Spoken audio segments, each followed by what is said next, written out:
जय हिंद प्रिय विद्यार्थियों। मैं लीलाधर शर्मा, माध्यमिक शिक्षक, शासकीय माध्यमिक शाला नंदपुरा की डीजी लेसन में आपका फिर से स्वागत करता हूँ। आज मैं फिर आपको एक नया टॉपिक लेकर आया हूँ जिसका नाम है प्रकाश। प्रकाश में ऐसी जानने वाली चीज क्या है, लाइट में जानने वाली चीज क्या है।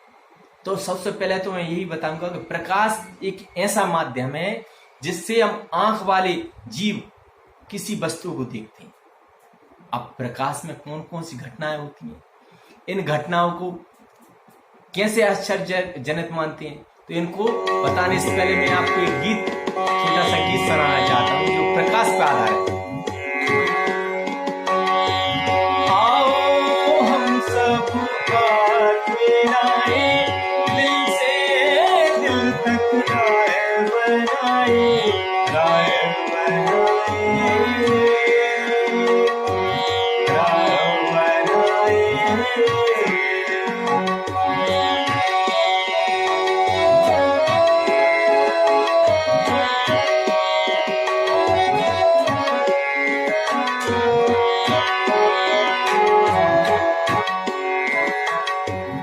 अंधियारा छटने को है, अंधियारा छटने को है, देखो ना फटने को है, देख रहे सूरज के नीचे आंखें नीचे, क्यों ना जाया जाए, तो चलो ना आओ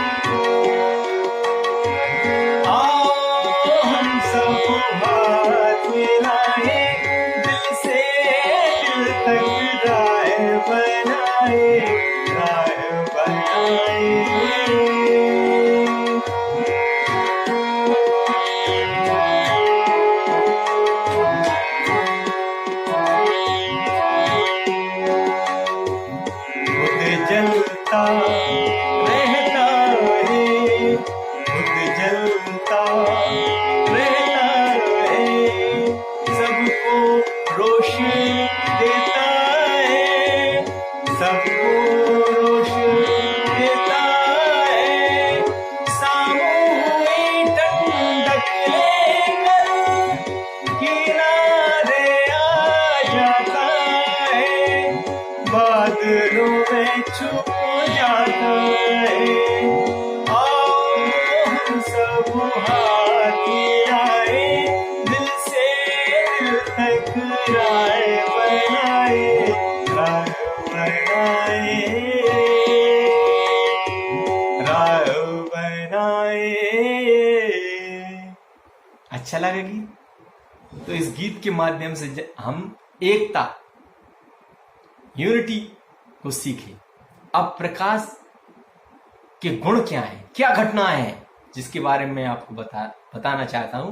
कि सबसे पहले प्रकाश समझें कि प्रकाश एक ऐसा माध्यम है जिसकी उपस्थिति में हम आंख वाले जीव किसी वस्तु को देखते हैं। अब ये दो चीजों से मिलकर बनी हुई, जैसे ये पहली किरण और दूसरी तरंग। किरण क्या है? जब प्रकाश एक माध्यम से दूसरे माध्यम में एक सरल रेखा में जाता है तो उस पथ को प्रकाश की किरण कहती है। और तरंग क्या है?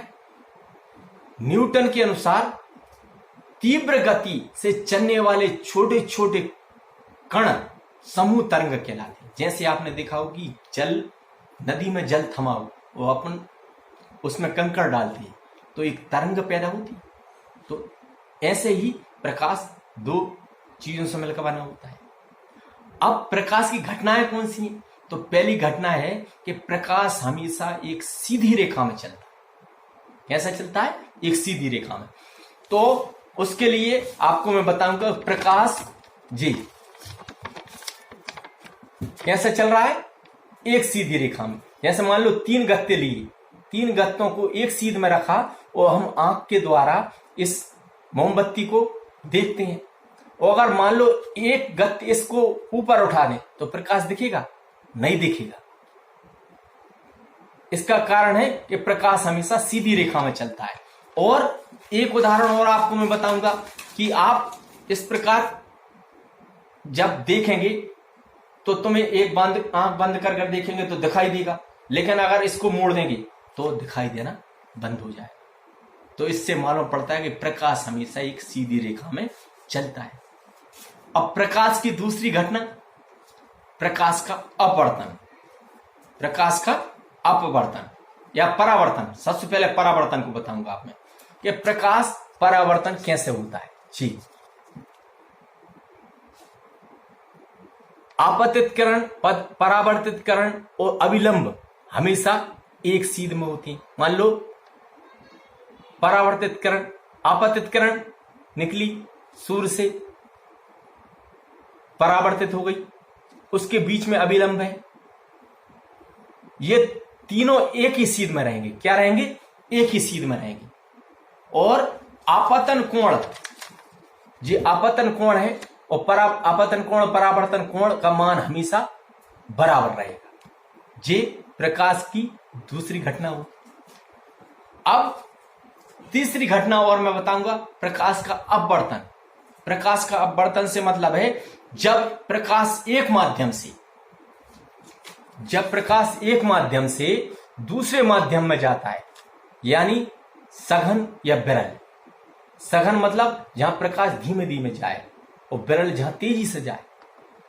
सघन माध्यम या विरल माध्यम से सघन माध्यम में जाता है तो उसकी किरणें क्या हो जाती हैं? अभिलंब की ओर झुक जाती हैं। ये देखो है, जैसे एक गिलास है। गिलास में देखा होगा आपने कि जब पेंसिल को अपन भरे हुए पानी की गिलास में जी पेंसिल को डालेंगे तो वो क्या होगी? इधर से मुड़ी हुई दिखाई देगी। मुड़ने का क्या कारण है? वो टूटी हुई नहीं है, वो मुड़ी हुई दिखाई देगी। प्रकाश के अपवर्तन के कारण ऐसा होता है। ठीक है, अब प्रकाश की कुछ बातें और बताऊंगा आप में कि प्रकाश सूर्य से पृथ्वी तक 8 मिनट 20 सेकंड में आता है। ठीक है, तो आपको ये 3 जानकारी आपको मालूम पड़ी कि प्रकाश में किस प्रकार की घटना होती है।